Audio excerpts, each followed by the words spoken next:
தென்னாடுடைய சிவனே போற்றி, எந்நாட்டவர்க்கும் இறைவா போற்றி. திருவாசகத்தில் திருச்சதகம் ஆனந்தத் தழுத்தல் என்பதிலிருந்து ஓர் பாடல்.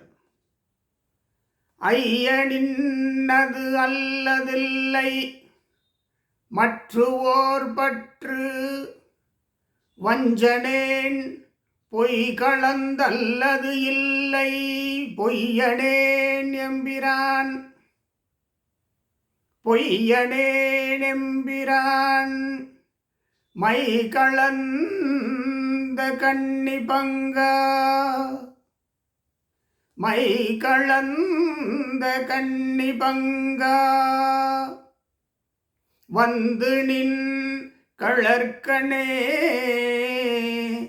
மெய் கலந்த அன்பர் அன்பு எனக்கும் ஆக வேண்டுமே. பாடல் முதல் வரி. ஐய நின்னது அல்லது இல்லை, நின்னது அல்லது இல்லை மற்றுவோர் பற்று. நீயேதான், உன்னையன்றி எனக்கு ஓர் பற்று இல்லை. சிவபெருமானே, உன்னையன்றி மற்ற பற்று எனக்கு இல்லை. ஐய நின்னது அல்லது, நின் திருவடி அல்லது, சிவமே அல்லது மற்று பற்று எனக்கு இல்லை. நின்னது அல்லது இல்லை மற்று ஓர் பற்று. அடுத்த வரி. வஞ்சனேன், நான் வஞ்சகன். பொய் கலந்த அல்லது இல்லை பொய்யனே, நான் பொய்யே சொல்லி பிழைத்து வருபவன். பொய் அல்லது எந்த சொல்லும் என்னிடத்திலே இல்லை, பொய் அல்லது எந்த செயலும் என்னிடத்திலே இல்லை. பொய்யனேன், பொய் கலந்து அல்லது இல்லை, பொய் கலக்காமல் எந்த சொல்லோ செயலோ என்னிடத்திலே இல்லையே. இல்லை. எம்பிரான் சிவபெருமானே, மை கலந்த கண்ணி பங்கனே, வந்து நின் கழற்கனே. மெய் கலந்த அன்பர் அன்பு எனக்கும் ஆக வேண்டும். எப்படி ஆகும்? மாணிக்கவாசகர் தன்னைத்தானே வஞ்சனேன் பொய்யனேன் என்று சொல்லிக் கொள்கிறார். அப்படி நாம் இருத்தல் கூடாது. அதை இங்கே வலியுறுத்துகிறார்.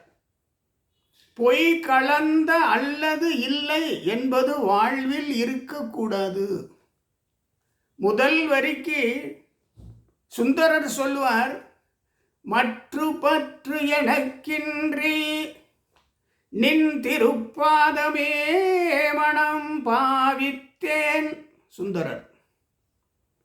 இதே மாணிக்கவாசகர், பாரொடு விண்ணாய் கலந்தயம் பரணே பற்று நான் மற்றிலன் கண்டாய். மாணிக்கவாசகர். திருக்குறள், பற்றுக பற்றற்றான் பற்றினை அப்பற்றை பற்று விடற்கு. திருவள்ளுவர். ஆக இறைவனுடைய திருவடிதான் நாம் பற்ற வேண்டிய பொருள். நமக்கு பற்று இறைவன். இறைவன் மீது பற்று வையுங்கள், மற்ற பற்றுகள் தானாக விலகிவிடும். கடைசி வரி கேட்கிறார் அல்லவா, மெய் கலந்த அன்பர். இறைவனது அன்பர்கள் அனைவரும் பொய்யை விலக்கி மெய் கலந்து நிற்க வேண்டும். பொய்யெல்லாம் விலகி மெய்ஞானமாய் மிளிர்கின்ற மெய்ச்சுடரை வணங்குகின்ற பொழுது பொய்யை விலக்கிவிட வேண்டும். பொய் நீக்கி, அதான் மெய் கலந்த அன்பர் அன்பு. மெய் கலந்த அன்பர்கள் சிவபெருமானை அணுகுகிற பொழுது, இறைவனுடைய திருவடிகளை அணுகுகிற பொழுது இறைவனின் அன்பு அவர்களுக்கு கிட்டுகிறது. அதுபோல எனக்கும் அன்பு வேண்டும் இறைவா. மாணிக்கவாசகர் கேட்கிறார், அதற்கு இறைவனுடைய திருத்தாளே பற்றியிருக்க வேண்டும். வஞ்சகனாக இருக்கக்கூடாது, பொய்யனாக இருக்கக்கூடாது, மெய்கலந்த அன்பனாக இருக்க வேண்டும். அப்படி இருக்கின்ற பொழுது இறைவனின் முழுமையான அன்பு அடியவர்களுக்கு கிடைக்கும். இருக்கின்ற அடியவர்களின் அன்பும் நமக்கு கிடைக்கும். மெய்கலந்த அன்பர் அன்பு எனக்கும் ஆக வேண்டுமே, ஆகும். எப்பொழுது? வஞ்சகனாக இல்லாதிருக்க வேண்டும். நின்னது அல்லது இல்லை மற்றுவோர் பற்று என்று உறுதியாக இருக்க வேண்டும். பொய் கலந்தது அல்லது இல்லை என்பதிலிருந்து விலகி அனைத்தும் மெய்யாக இருக்க வேண்டும். சொல், எண்ணம், செயல் அனைத்தும் உண்மை கலந்து முழுமையான உண்மையில் இருக்க வேண்டும்.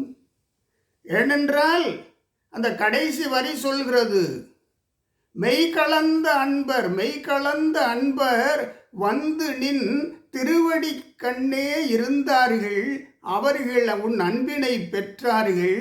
அதுபோல யானும் பெற வேண்டுமே, பெறலாமே. பெறலாமே. எப்படி?